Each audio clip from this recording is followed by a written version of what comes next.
తెలంగాణలో అసెంబ్లీ సమావేశాలు కొనసాగుతున్నాయి. సీఎం రేవంత్ రెడ్డి మాట్లాడుతూ రాజ్యాంగ స్ఫూర్తితోనే వ్యవస్థలు ఏర్పడ్డాయని, వాటిని గౌరవించాల్సిన బాధ్యత మనందరిది అని అన్నారు. గవర్నర్ ప్రసంగానికి ధన్యవాద తీర్మానం సందర్భంగా సీఎం శాసనసభలో మాట్లాడారు. గవర్నర్ ప్రసంగం లేకుండానే 2022 బడ్జెట్ సమావేశాలు ప్రారంభించారు.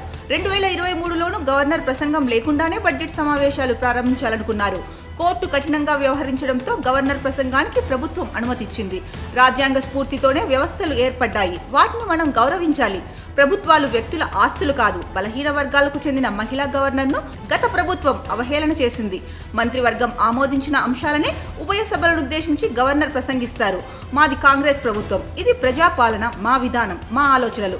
మేం ప్రజలకు చేసిన పనులు మాత్రమే గవర్నర్ ప్రసంగంలో పొందుపరుస్తాం. అవగాహన లేని వాళ్ళు మంత్రులుగా చేశామని చెప్పుకోవడానికి అర్హత ఉందా అని నేను అడుగుతున్నాను.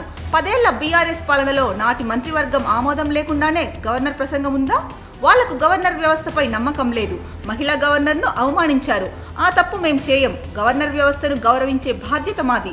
గవర్నర్ ప్రసంగంలో సూచనలు చేస్తే ప్రభుత్వం స్వీకరిస్తుందని రేవంత్ అన్నారు. ఇక రైతుల సమస్యల శాశ్వత పరిష్కారానికి రైతు కమిషన్ వేశాము. చివరి ఆయకట్టు వరకు నీళ్లు ఇచ్చేందుకు గల్లీ నుంచి ఢిల్లీ వరకు కొట్లాడుతున్నాం.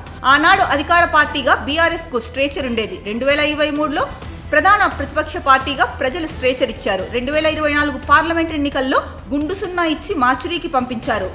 బీఆర్ఎస్ నేడు మార్చురీలో ఉందని నేను చెప్పాను. అందులో తప్పేముంది? పెద్దాయన కేసీఆర్ను నేనన్నట్లుగా కేటీఆర్, హరీష్ రావు చిత్రీకరించారు. అంత కుంచిత స్వభావం నాకు లేదు. కేసీఆర్ వద్ద ఉన్న కుర్చీని 4 కోట్ల మంది తెలంగాణ ప్రజలు గుంజుకొని నన్ను కూర్చోబెట్టారు. చంద్రశేఖరరావు వద్ద తీసుకోవడానికి ఇంకేముంది? వారి వద్ద ఉన్నది ప్రధాన ప్రతిపక్ష హోదా. ఆ హోదా కేటీఆర్ లేదా హరీష్ రావుకు కావాలి. తప్పుడు మాటలు నాకు ఆపాదిస్తున్నారు. కేసీఆర్ 100 ఏళ్లు ఆయురారోగ్యాలతో ప్రతిపక్షంలోనే ఉండాలి. నేను ఇక్కడే ఉండాలి. కేసీఆర్ సూచనలు చేస్తూనే ఉండాలి. నేను మంచి పరిపాలన అందిస్తూనే ఉండాలని సీఎం అన్నారు. చంద్రశేఖరరావు గారి దగ్గర ఉన్న కుర్చీని 4 కోట్ల తెలంగాణ ప్రజలు గుంజుకొని నన్ను తెచ్చి ఇక్కడ కూర్చోబెట్టారు అధ్యక్ష. ఇంకేముంది అధ్యక్ష? చంద్రశేఖరరావు గారి దగ్గర నేను తీసుకోవడానికి వారి దగ్గర ఉన్నది ప్రధాన ప్రతిపక్ష హోదా. ఆ ప్రధాన ప్రతిపక్ష హోదా ఎవరు కావాలి అధ్యక్ష? అయితే హరీష్ రావు గారు కావాలి, లేకపోతే కేటీఆర్ కావాలి.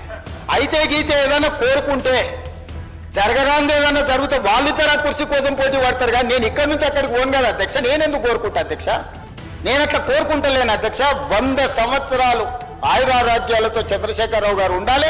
వారు ఆ ప్రతిపక్షంలో అట్లనే ఉండాలి. నేను ఇక్కడనే ఉండాలి.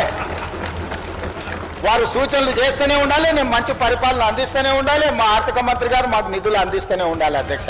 10 ఏళ్ల బీఆర్ఎస్ పాలనలో రైతులకు జరిగిన సంక్షేమం, అభివృద్ధిపై చర్చకు తాము సిద్ధంగా ఉన్నామని సీఎం ప్రకటించారు.